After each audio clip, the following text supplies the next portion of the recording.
예. 방송실에 강단 조명 좀 넣어주세요. 예.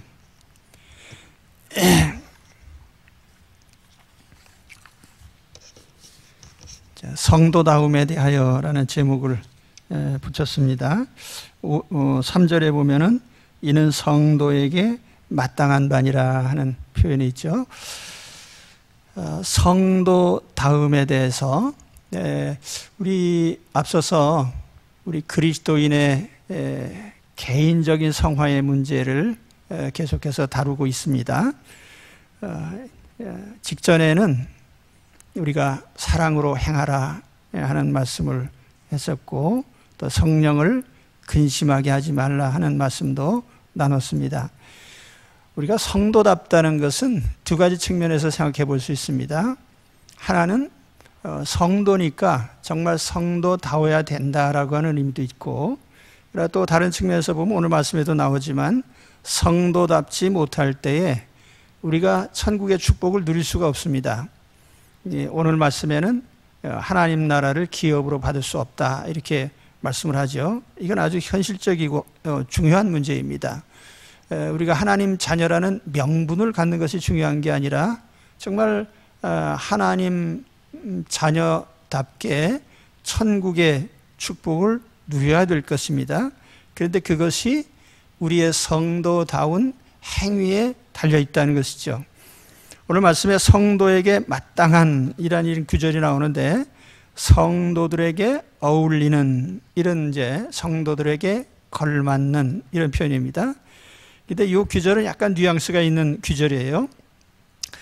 너희 중에서 또 성도들에게라는 표현을 썼는데, 영문 성경에 보면은 똑같이 among you라고 하는 among you 또 among the saints, 성도들 중에 너희 가운데 이런 표현인데, 에베소 교인들을 직접 지칭해서 너희는 성도야, 너희들은 천국 기업을 받을 수 있어 이렇게 표현하지 않고, 너희가 정말 성도라면, 너희가 정말 하나님의 자녀라면 이렇게 될 수 있어라는 얘기인데, 그렇다면은 이건 뒤집어 얘기하면은 에베소 교인들 가운데는 성도라는 명칭은 가지고 있지만 실제로 성도답지 못한 사람들 혹은 가짜들이 들어있다, 그런 의미도 되겠죠.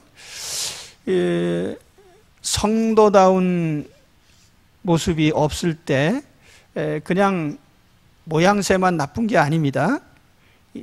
천국의 축복을 누릴 수가 없습니다. 자, 우리가 하나님의 복을 누린다고 하는 것은 내가 명부에 올렸으니까, 또는 뭐 하나님 자녀가 됐으니까 라는 이런 외형적인 조건에 달려있는 게 아니라는 거예요. 그리스도인다운 행위가 동반돼야 됩니다. 이 문제에 대해서는 이제 계속해서 말씀을 지금까지 반복해 왔죠. 믿음의 행위가 없다면 어떻게 될까?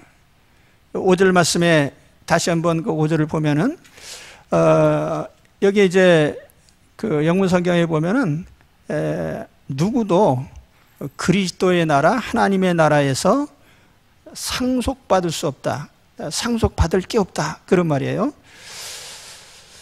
예수님이 다스리는 왕국에서 예수님이 원하시는 행동을 하지 않는다면 그 왕국의 혜택을 나눠줄 수가 없다, 그런 의미죠.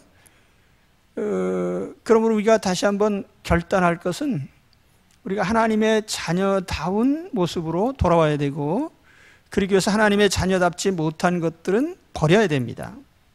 우리가 병원에 가서 수술하잖아요. 맹장 걸리면 맹장을 떼내기도 하고, 또 암세포에 우리가 걸리면 암세포를 제거를 해야 됩니다. 때로는 몸을 절단하기도 하죠. 우리가 치료라고 하는 건 우리 몸에 병든 부분을 떼어내는 거예요. 이런 결심을 하잖아요. 마찬가지로 우리 영혼이 오염됐을 때 우리는 수시로 그 오염된 부분을 떼어내야 되는데, 실제로 우리 그리스도인들이 외적인 것에는 관심이 많으면서도 영적인 모습에 대해서 내가 정말 하나님이 자녀답지 못한 그런 오염된 모습을 가지고 있다면 그걸 떼어낼 생각을 해야 되는데 그걸 떼어내지 않고 있다는 거예요. 그렇기 때문에 영적으로 축복을 누릴 수가 없습니다. 바울은 에베소서를 통해서 계속 이 얘기를 이어갑니다. 우리가 4장 이후에 그 개인적인 성화의 문제를 다루면서 이런 건 버려야 돼 계속 반복하잖아요. 우리가 성경의 어떤 얘기를 반복하는 것은 그 매우 중요하기 때문이고, 그렇게 해야만 우리가 하나님의 은혜를 누릴 수 있기 때문에 하는 말입니다. 그 오늘도 다시 한번 제가 반복하는 거예요. 우리 에베소서가 이제 계속 이어지는데 아마 다음 시간에 또 얘기할 겁니다. 계속 우리가 어떤 부분을 고칠 때까지, 고치지 않으면 하나님 자녀답지 못함은 물론이고 하나님 자녀로서의 천국의 축복을 누리지 못하니까 명분만 자녀가 되지 말고 실질적으로 우리가 자녀다운 모습으로 고치라는 겁니다. 오늘 그런 결심을 하시기 바랍니다. 그런 결심을 해서 제가 말씀드리는 거예요. 그러면 우리가 마땅히 버려야 될 행위가 뭔가? 오늘 말씀에도 크게 보면 두 가지 카테고리로 말씀을 합니다. 오늘 말씀 3절, 4절. 그런데 이 내용들은 앞에서 언급됐던 내용들이에요. 근데 다시 한번 또 다른 각도에서 반복을 합니다. 첫 번째로 버려야 될 것은 음행과 관련된 행위입니다. 3절 말씀에 보면은 세 가지 악행이 나오죠. 첫째는 음행이라고 하는 악행이 나옵니다. 헬라어 성경에 포르네이아라는 단어인데 영어로 하면 포르노입니다. 또 영문 성경에 보니 fornication이라고 번역하기도 합니다. 음행, 음란한 행위. 근데 바울은 이교도 출신 신자들, 그 에베소 지역이 소아시아 지역 안에요. 이교도들이 이제 그리스도 안에 들어왔을 때 예수 믿기 전에 어떤 관습이나 사회적 풍조가 그대로 삶에 배어 있습니다. 근데 예수 믿고 나서 그럼 안 고쳐요. 그런데 그 중에 하나가 이제 바로 이 음란한 행위인 것입니다. 그래서 이렇게 바울이 그 음란에 대해서 반복적으로 자꾸 고치라 하는 것은 두 가지 이유가 있어요. 하나는 지금 말씀드린 것처럼 그들의 관습, 다시 말하면은 그들이 몸에 배어 있고 또 가지고 있는 어떤 사고방식, 음란에 대한 개념이 좀 잘못되어 있다는 거. 또 한 가지는 뭐냐면 이교도들의 종교적인 매춘 행위입니다. 사도 바울 당시에 이게 굉장히 심각한 문제였기 때문에 우리가 고린도서를 할 때에도 말씀드렸었죠. 고린도 같은 경우에는 아프로디데 신전에 뭐 수천 명의 여사제들이 있었는데 대개는 그 신전 매춘 행위를 했어요. 근데 왜 이렇게 했냐면 종교적인 어떤 행위의 일부로서 신탁을 받는 과정 중에 하나가 신탁을 받는 그 여성과의 성관계입니다. 그렇기 때문에 이러한 풍속 때문에 이제 고린도도 굉장히 많은 이런 신전 매춘이 있었고, 이제 에베소 지역은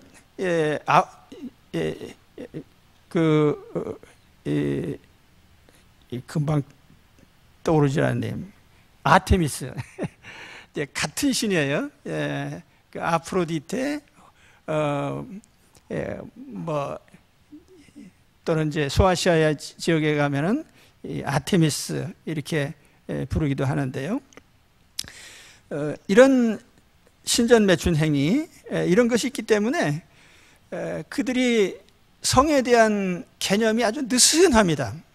그러니까 너희가 예수 그리스도 안에 들어왔으면 이걸 고쳐야지. 이게 이제 가르침이고, 그 다음에 같이 언급된 말이 뭐냐면 온갖 더러운 것과 탐욕이라는 그런 말씀을 했습니다. 온갖 더러운 것, 이게 불순한 동기를 가리켜요. 네, 아주 여러 가지 온갖 더러운 동기. 여기에는 이제 문맥상 역시 이것이 이제 음란한 성행위와 관련된 것이기 때문에 성적인 욕망을 상상하는 것. 그러니까 예수님께서 가르치신 말씀에 너희가 음란한 마음을 품고 이성을 바라보는 그 사람도 간음한 자다, 이런 말씀을 했거든요. 그러니까 상대를 성적인 욕망의 대상으로 생각하는 그런 마음가짐, 이렇게 더러운 것이죠. 이걸 이제 얘기한 것이고, 탐욕이라고 하는 것이 나오는데, 이 탐욕은 물론 대상이 물질이 될 수도 있고, 또 이 문맥에 나오는 대로 이성이 될 수도 있습니다. 성적인 욕망을 얘기할 수도 있습니다. 그런데 전체적으로 여기 한 묶음으로 된 것이 음행과 관련된 거예요. 그렇기 때문에 성적으로 잘못된 그런 상상이나 동기 또는 잘못된 성적인 욕구, 이것을 이제 가리키는 것으로 봅니다. 데살로니가전서 4장 3절에 보면 이런 말씀이 나와요. 하나님의 뜻은 이것이니 너희의 거룩함이라. 곧 음란을 버리고 각각 거룩함과 존귀함으로 자기 아내를 대할 줄 알고 하나님을 모르는 이방인과 같이 세욕을 따르지 말고 이 일에 분수를 넘어서 형제를 해치지 말라. 이는 우리가 너희에게 미리 말하고 증언한 것과 같이 이 모든 일에 주께서 신원하여 주심이라. 여기 어떤 표현이 나오면 이 일에 있어서 분수를 넘어서 형제를 해치지 말라는 표현이 나옵니다. 여기 무슨 말이냐면은 이성 문제 때문에 서로 치고받고 싸우고 이것이 심각한 상대에게 폭력을 행사해서 상대에게 치명적인 상처를 입히기도 하고, 또 마음의 상처는 또 말할 것도 없습니다. 왜냐하면 우리가 이 성관계라고 하는 것은 일종의 신뢰 행위예요. 구약 성경에 보면은 하나님께서 하나님과 하나님 백성의 관계를 결혼 관계로 표현한 곳이 많습니다. 특히 호세아서 같은 데 보면은 전체적으로 하나님은 우리의 남편이시고 우리 성도들은, 하나님 백성들은 그의 아내다, 이런 표현을 했는데, 왜 이런 표현을 썼냐면은 부부관계라고 하는 건 신뢰관계예요. 그러니까 그 신뢰관계에서 나오는 행위가 성행위입니다. 그러니까 신뢰관계가 그러한 관계를 오직 부부 사이에 가져야 될 행위를 이제 다른 데서 관계를 맺게 되면 그거는 신뢰관계를 깨트리는 것이기 때문에, 그래서 하나님 뭐라고 했냐면은 너희가 우상 숭배하는 거, 우상 숭배하는 것은 하나님에 대한 배신행위다. 그렇기 때문에 부부관계에 있어서의 이러한 잘못된 성관계도 신뢰 행위를 근본적으로 깨트리는 것이기 때문에 이게 신앙 문제와 똑같습니다. 부부관계나 신앙의 문제나 가장 핵심적인 건 신뢰거든요. 그 신뢰를 깨트리는 행위가 바로 문란한 성생활인 것입니다. 그렇기 때문에 하나님은 이러한 것에 대해서 아주 준엄하게 책망을 하십니다. 그래서 오늘 말씀을 보면 이런 행위들에 대해서 그 이름조차 부르지 말라. 너희 가운데서 그러한 이름을 부르는 것조차도 허용하지 말라는 얘기예요. 이름조차 부르지 말아라.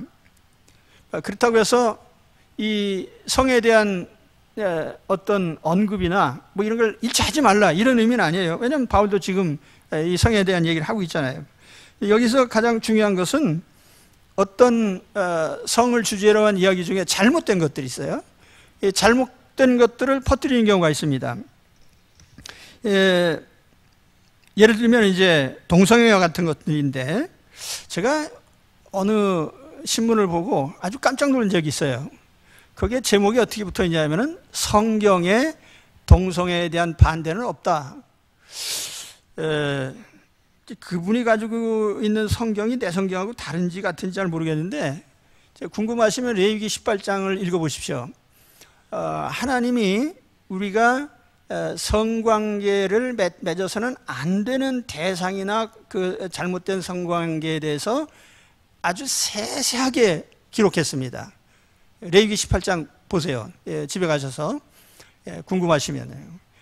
그럼 구약의 계명만 그런 게 아니라 신약에도 마찬가지예요. 사도 바울이 로마서 1장에 보면은 거기 로마 사회에 널리 퍼져 있던 것 중에 하나가 동성애거든요. 그렇기 때문에 거기서 바울이 아주 준엄하게 꾸짖습니다. 이거 잘못됐다. 그러면 하나님이 옛날에 내리신 명령을 뭐 세월이 변했으니까 하나님의 명령을 바꾸시는 일이 있습니까? 하나님이 바뀌었습니까? 생각이 바뀌었습니까? 가치관이 바뀌었나요? 아니에요. 똑같아요. 여러분, 이러한 동성애와 같은 이런 문제는 윤리적으로 접근하면 안 됩니다. 이건 신앙의 문제예요. 우리가 하나님을 신뢰하면 하나님의 명령대로 하는 것이고, 하나님의 명령을 따르지 않으면 인간 윤리를 따라가는 거예요. 그러니까 윤리라고 하는 것은 시대에 따라 변합니다. 조선 시대의 윤리가 지금 통하지 않죠. 왜냐하면 옛날에는 잘못된 윤리도 있고, 잘못된 윤리는 당연히 바뀌는 거예요. 그런데 또 바른 윤리가 잘못되게 바뀌는 경우도 있습니다. 그 시대가 변했다고 해서 그걸 허용할 수는 없는 거예요. 그러니까 여러분, 이거를 윤리적인 문제로 접근하지 마시고 항상 신앙 문제로 접근하셔야 돼요. 세상이 이렇게 하는데, 여러분 오늘날 동성애 반대했다가는 세계 어느 나라에서도 아주 꼴통 보수로 해가지고 다 찍힙니다. 그러니까 우리는 그럼에도 불구하고 그럴 수밖에 없어요. 왜냐하면 하나님의 말씀이니까, 불변하는 진리니까. 성도들은 이러한 것을 따라야 됩니다. 근데 만일 여기에 반하는 어떤 말들을 언급하게 되거나 얘기하게 될 때 그거는 하나님이 금하는 거예요. 그렇게 하지 말라는 겁니다. 그래서 적어도 우리가 이 성과 관련된 삶은 깨끗해야 돼요. 그래야 성도다운 거예요. 아시겠습니까? 우리가 그리스도인으로서 깨끗함, 성화에 대해서 많이 얘기하는데, 성에 대해서 깨끗해야 돼요. 제가 요즘에 선거철이 되다 보니까 이런저런 얘기들이 많이 나오는데, 세상 사람들이 참 많이 바뀌었다는 걸 느껴요. 첫째, 막말하는 것. 두 번째, 문란한 성. 이거는 정치만 잘하면 다 괜찮다고 하는 이런 인식이 퍼져 있는 것 같아요. 저는 그렇게 생각지 않습니다. 우리가 적어도 하나님 자녀라고 하면, 하나님 자녀는요 깨끗해야 되는데, 첫 번째로 성적으로 깨끗해야 돼요. 그 다음에 두 번째 문제가 이제 다음 두 번째 언급된 4절에 나오는 언행 문제입니다. 이 언행 문제도 계속 얘기를 했기 때문에 제가 또 반복하는 거예요. 그럼 계속 반복한다는 얘기는 이 두 가지가 우리의 거룩한 삶에 있어서 핵심적인 요소라는 거예요. 우리 윤리 문제의 핵심이 성이 깨끗해야 되고 언행이 깨끗해야 돼요. 동의하십니까? 이게 확실해야 돼요. 그렇지 않으면 신자가 아니에요. 천국 축복을 받을 수 없어요. 그렇지 않으면은. 그래서 두 번째 주제입니다. 4절에 보면은 누추함과 어리석은 말이나 희롱의 말이 마땅치 않다, 이렇게 얘기를 합니다. 누추함이라고 하는 것, 주로 이제 어떤 성경에는 외설적인 말, 이렇게 번역을 했습니다. 어리석은 말이라고 하는 건 이제 silly talk 혹은 foolish talk라고 하는데, 바보 같은 말이죠. 이치에 맞지 않고 백해무익한 말들. 또 여기 희롱의 말이라고 하는데, 문자적인 의미는 아주 기름친 것처럼 매끄럽게 하는 말을 얘기를 합니다. 이걸 뭐냐면 청산유수로 말을 잘 하는데, 주로 천박한 농담이죠. 우리가 유머 감각이 있는 건, 위트가 있는 건 좋아요. 그런데 우리가 그런 건전한 유머가 아니라 천박한 말을 통해서 사람을 웃기려고 하는 것은 온당한 것이 아닙니다. 그래서 우리가 이런 전반적인 분위기들, 이게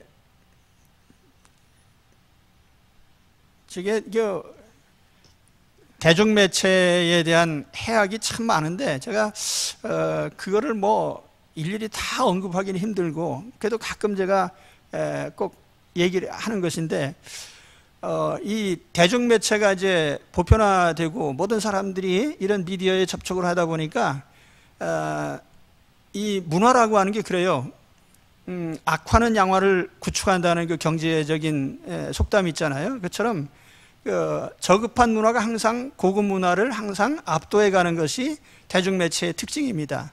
그러다 보니까 사회 전반적인 그런 사람들이 일반적으로 통용하고 쓰는 말이 저급해지고, 또 표현이 저급해지고, 사람들의 매너가 저급해지고, 그러다 보니까 막말해도 되는 거야, 이렇게 이제 사회가 돼버린 거예요.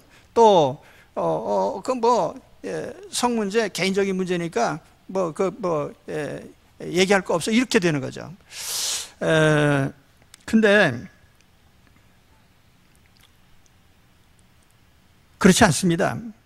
그래서 우리가 오늘 이제 바울이 강조한 두 가지 버려야 될 성도답지 못한 행위 중에 성생활이 깨끗해야 되고, 또 한 가지는 우리 언행이 올바라야 된다는 거예요. 이런 온당치 않은 말들은 사용하지 말라는 거예요. 왜냐하면 우리 입이 하나님의 영광을 드러내기 위해서 사용돼야 되는 거거든요.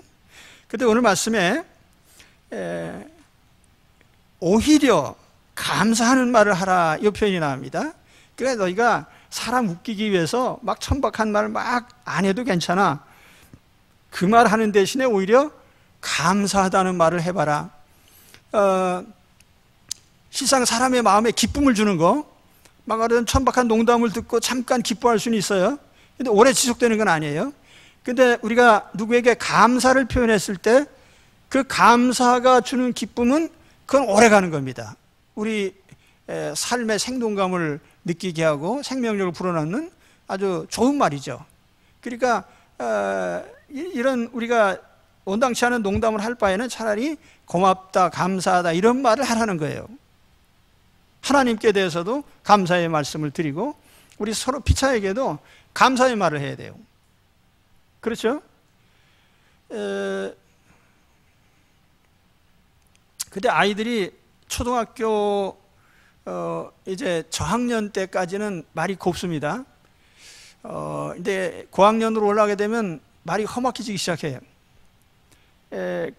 그런데 그 말이 어디서 왔냐면 다 부모에게서 온 거예요. 그래서 동료들과 대화하는 가운데 욕을 섞지 않으면 마치 그 동료 의식이 없는 것처럼 느껴지고, 그러다 보니까 의뢰건 이제 욕을 하게 되고, 우리가 사람과 사람을 대할 때 우리가 인격적으로 대한다는 말 많이 하잖아요. 인격적인 예우 가운데 가장 첫 번째가 언어에 대한 표현이에요. 언어에 대한 표현. 근데 우리나라 말에는 존댓말이 있습니다. 그래서 윗사람에게 항상 존칭어를 쓰는데 외국 사람이 우리 한국말 배울 때 제일 힘들어하는 거예요. 존댓말. 근데 서양 사람들이 영어 표현해 보면은 존댓말이 없죠. 그러나 우리가 생각해야 될 것이 영어에는 우리가 미안합니다, 죄송합니다라고 하는 이런 똑같은 말을 표현하는 방법이 수백 가지가 있어요. 그런 표현들을 다양하게 쓰는 겁니다. 그래서 상대방에 대한 인격적인 예우를 위해서 항상 내 자신이 예의를 갖춘 어떤 언어를 표현해요.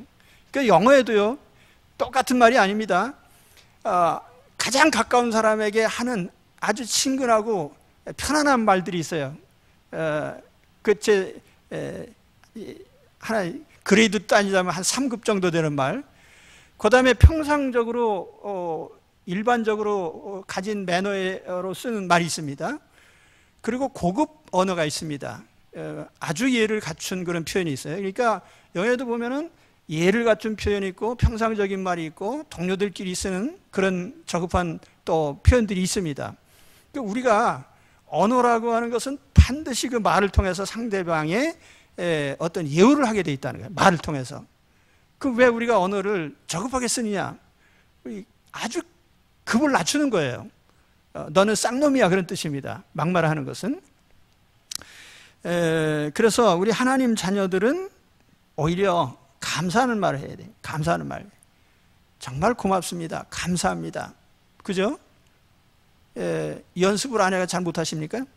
그러니까 연습 한번 해보세요. 옆에 있는 사람한테. 감사합니다. 고맙습니다. 예, 고맙습니다. 감사합니다. 이 말을 많이 하면 사람들에게 굉장한 기쁨을 주는 거예요.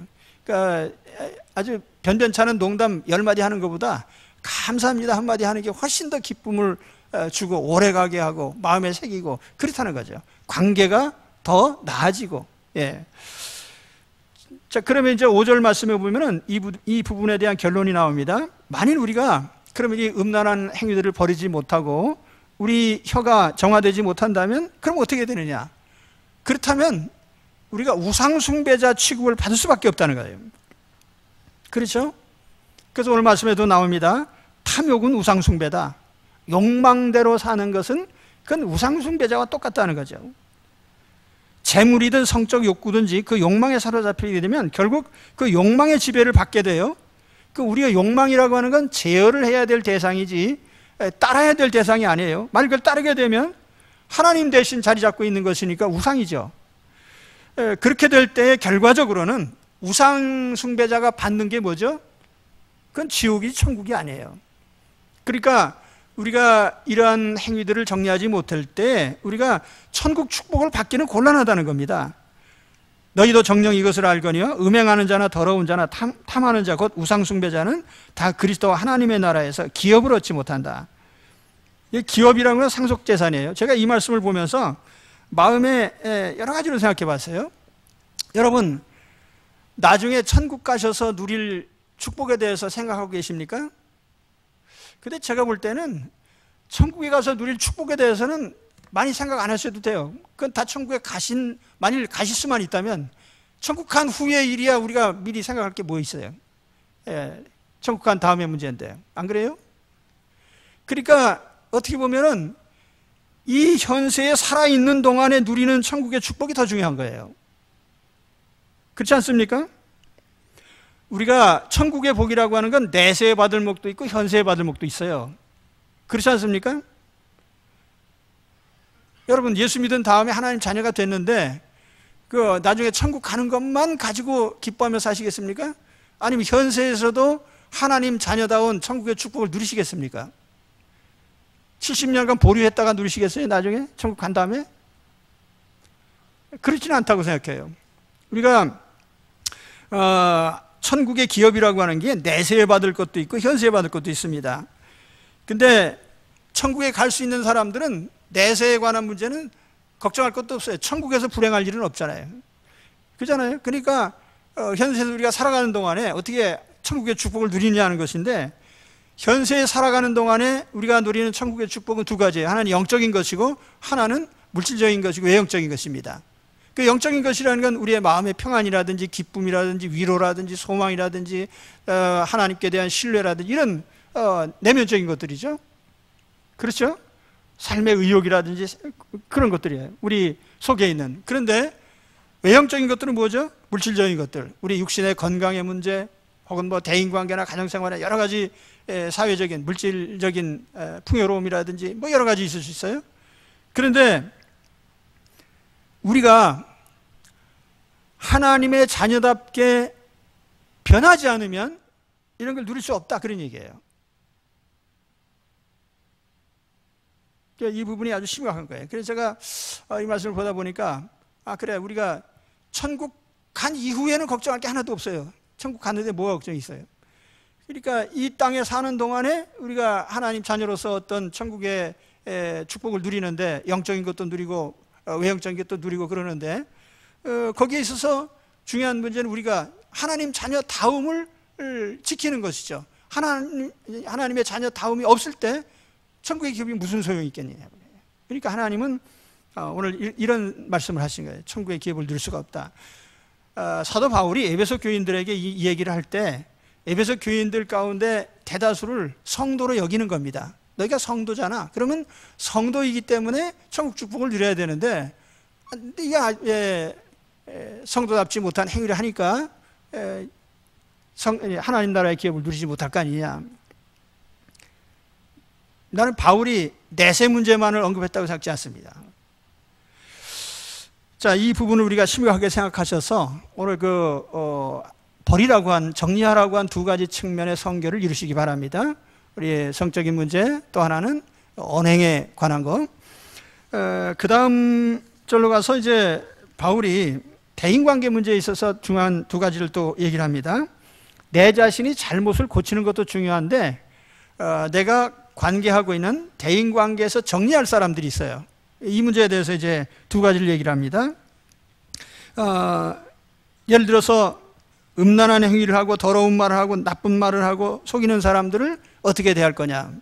여기에 대해서 두 가지를 얘기해요. 첫째는 다른 사람이 나를 속이지 못하게 하라는 말을 합니다. 누구든지 헛된 말로 너희를 속이지 못하게 하라. 속이지 못하게 하라. 여기 이제 표현이 그 영문 표현에 보면 let 이런 사역동사라서 let no one deceive you. 다른 사람들이 너를 속이도록 허락하지 말라는 거예요. 속이게 하지 말라, 그런 뜻입니다. 왜 이런 표현을 썼을까? 속이는 사람도 나쁜 사람이지만 속는 사람이 더 멍청한 사람이에요. 세상에 사기꾼이 많잖아요. 그래서 제자들을 보내면서 예수님 뭐라고 하셨냐면, 내가 너희를 보내는 것이 양을 이리 가운데 보낸 것 같다. 그러니까 너희는 뱀같이 지혜롭고 비둘기같이 순결해라.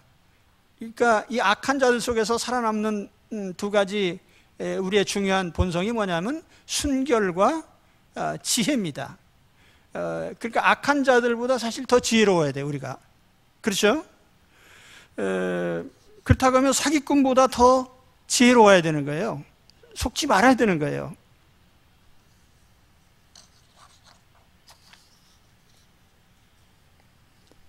속이는 사람을 허용하지 말아라.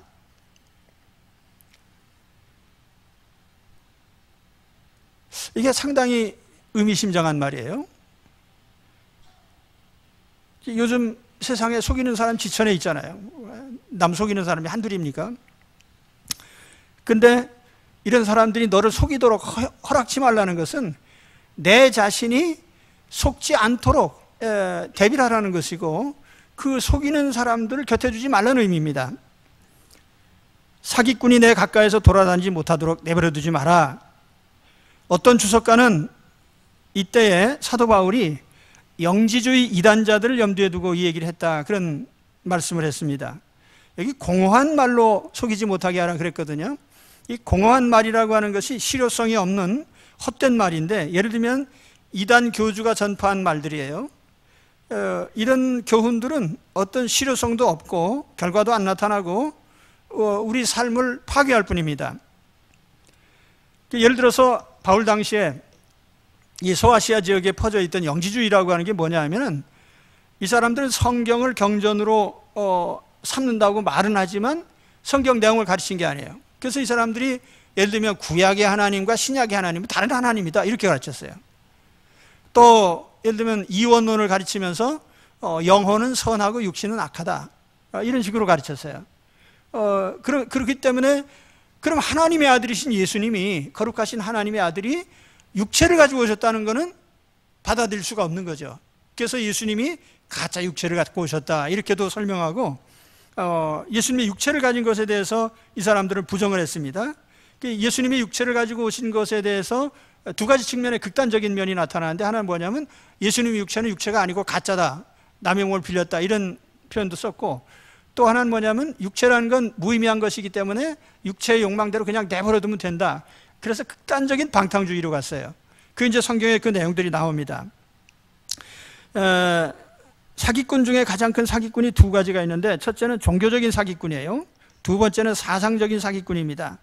다른 사기는 개인적으로 한두 사람 피해를 줄 수가 있는데, 종교나 사상에 잘못된 것은 수많은 사람들에게 피해를 줍니다. 우리 공산주의의 혁명 이론, 공산주의 이론 가운데 물론 우리가 평등을 추구하고 세금을 많이 내고 다 좋습니다. 그런데 혁명 이론이라고 하는, 그래서 계속 자본가들이나 있는 사람들을 타도해야 된다고 하는 이런 이제 논리에 의해서 공산주의 실험을 했던 소련 50년 동안에 수백만 명, 수천만 명이 학살을 당했습니다. 그리고 마지막 남은 것이 뭐냐면 거지 같은 것밖에 남지 않았어요. 똑같이 거지 된 것밖에 없습니다. 그러니까 어떤 사상이라고 하는 게 수많은 사람들에게 피해를 주면서 결과로 지나가고 보면 얻은 건 없단 말이에요. 히틀러도 마찬가지고요. 정치적인 이념이나 이런 잘못된 사상들이 휩쓸고 가면 그렇게 됩니다. 종교도 마찬가지예요. 기독교 역사에도 그런 어두운 역사들이 있는데, 교회가 잘못된 하나님의 말씀을 잘못 해석하고 따르게 될 때에 이단을 퍼뜨리고 잘못된 가르침을 하게 되면 수많은 사람들이 피해를 입습니다.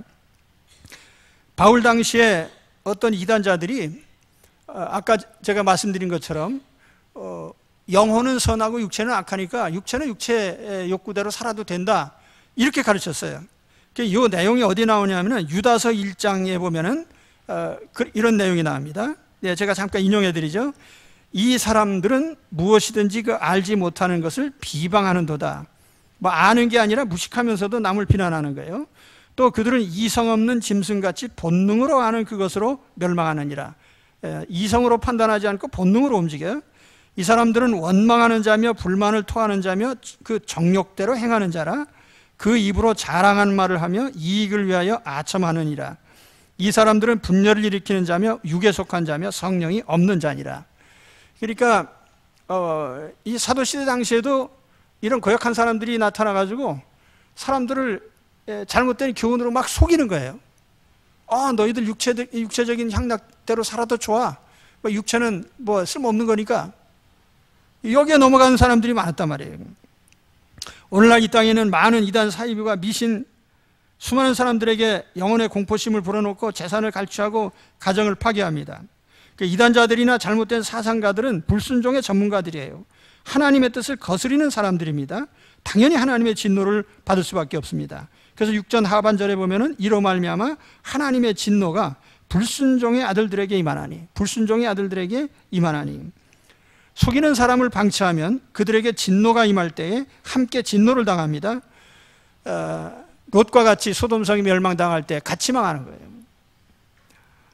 핵폭탄을 머리에 이고 살다가 보면 어느 날인가 핵폭탄이 터질 때에 같이 망하게 될 것입니다.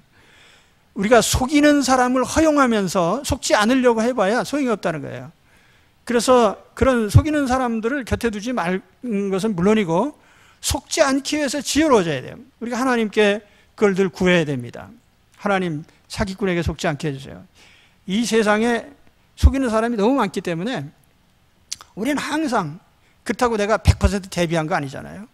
그래서 언제나 무의식 중에라도 불식간에라도 악한 자들이 나를 속이지 못하게 해달라고 기도해야 됩니다. 그래서 우리가 이런 사람들을 가까이 두지 말 뿐 아니라 속이지 못하도록 우리가 잘 살펴야 됩니다.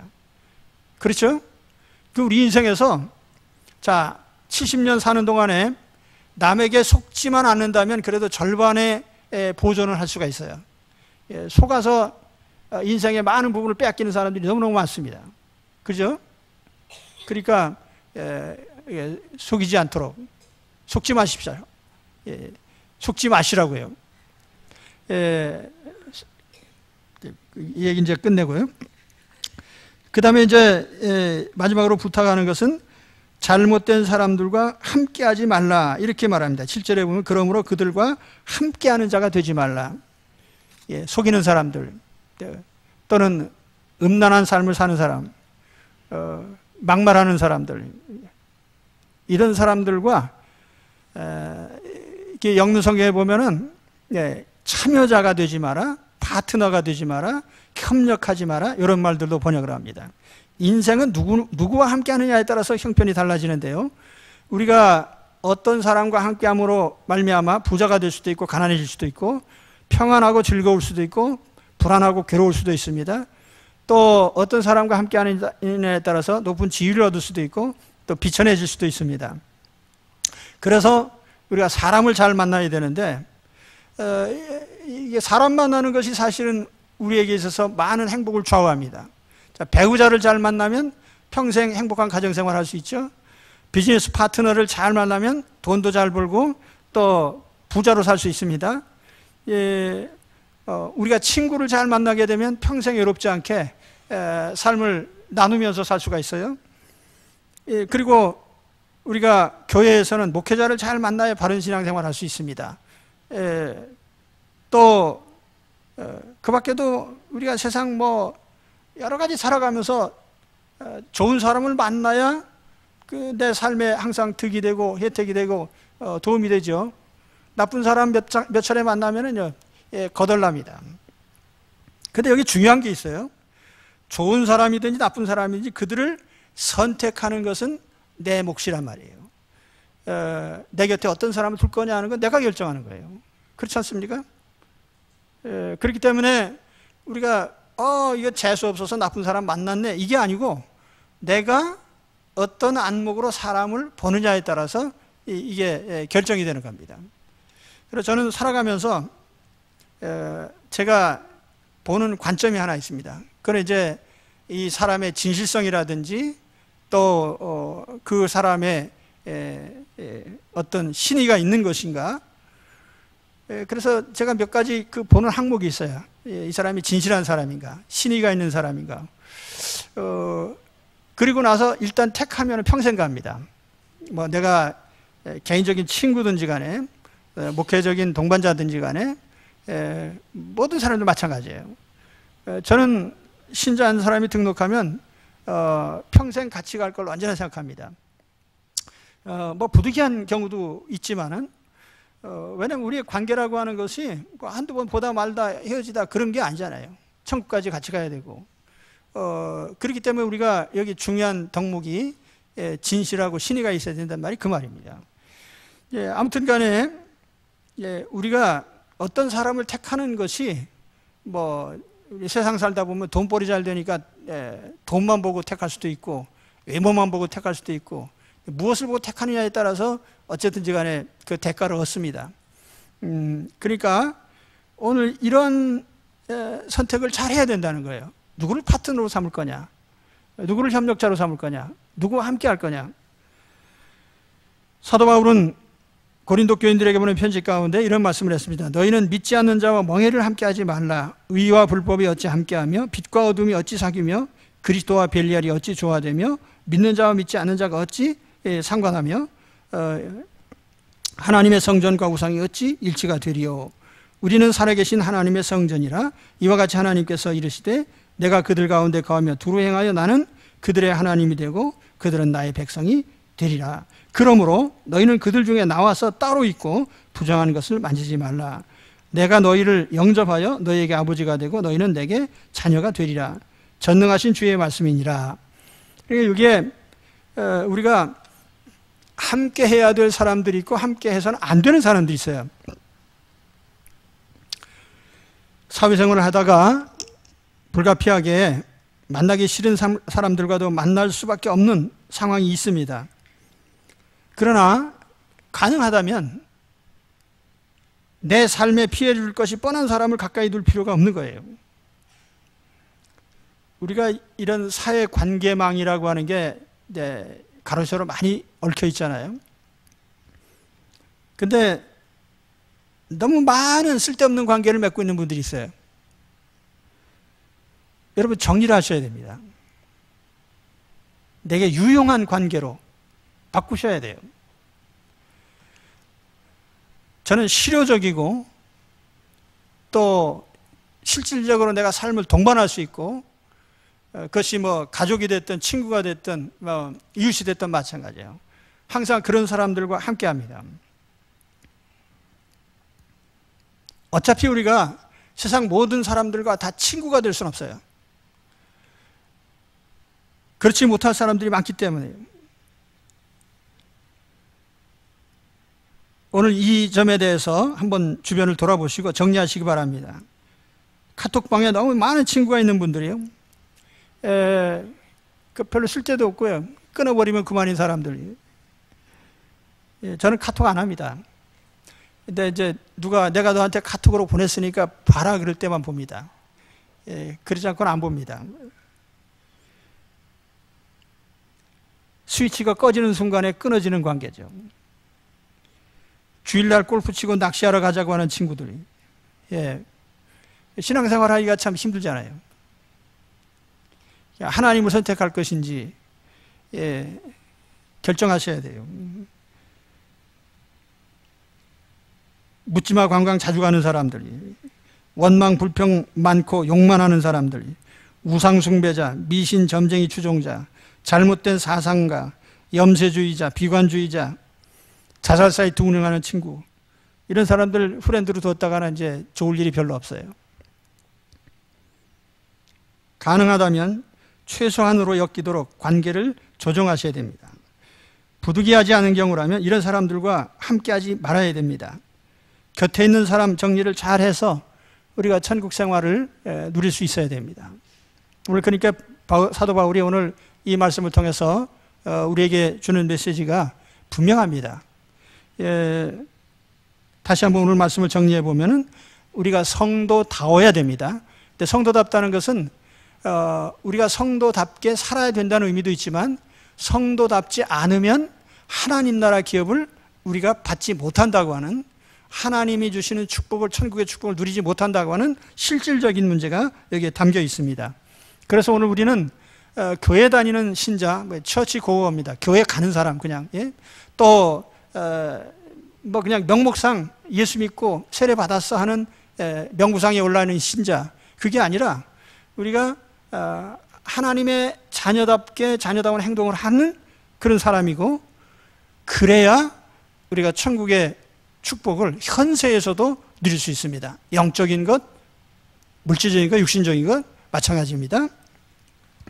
그래서 오늘 바울이 권합니다. 버릴 것을 버려라. 그러면서 두 가지를 얘기했죠. 음란과 관련된 것들. 그리스도인들은 성 문제에 있어서 깨끗해야 됩니다. 이게 첫 번째예요.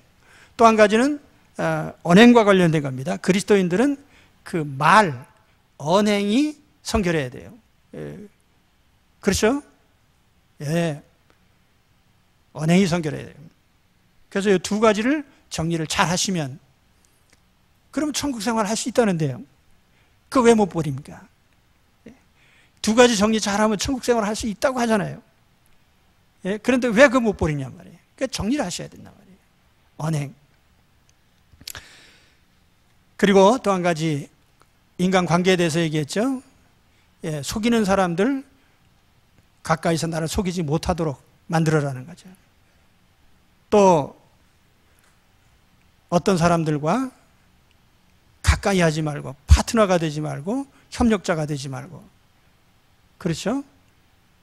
떨어져라 그 말이에요. 그런 사람들에게서. 이걸 잘해야 돼요. 우리가 세상 살면서 사람 정리 잘하셔야 돼요. 그래야 우리가 혜택을 볼 수도 있고, 잘못하면 큰 피해를 볼 수도 있습니다. 그래서 이걸 잘 하셔서 오늘 하나님의 자녀답게, 성도답게 하나님의 은혜를 누리시기를 축원합니다. 기도하겠습니다.